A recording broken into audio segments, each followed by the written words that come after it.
ሄሎ እንደምን ዋላችሁ? ደስ የሚል ቀን ለእናንተም ደስ የሚል ቀን ይሁንላችሁ። እግዚአብሔር ይመስገን። ዛሬ እስቲ ስለ ወጣቱ ነው ማውራው። አሁን በጣም ያሳዝናል የምናየው ነገር። አዎ ያሳፍራል። የከሰረ ትውልድ እያየን ነው። አዎ እስቲ ራሳችሁን ለመለወጥ ሞክሩ ወጣቶች። አዎ አንደኛ የራሳችሁ ሃይማኖት እንዲከበርላችሁ ከፈለጋችሁ የሰው ሃይማኖት አታንቋሹ።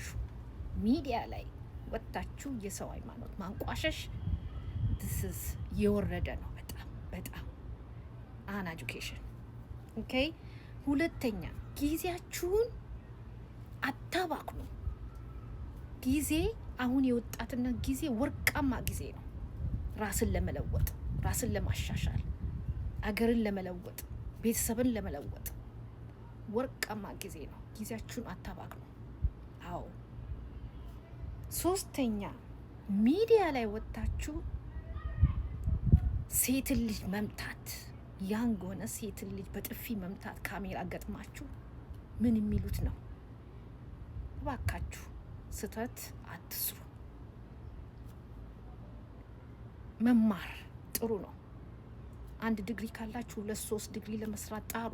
ይሄ ነው የሚጠቅማችሁ አሁን እንጂ ሚዲያ ላይ ወጣችሁ ይሄ የማይጠቅም ነገር ለትውልድ ማስተላለፍ እስና ምንም አያስተምርም።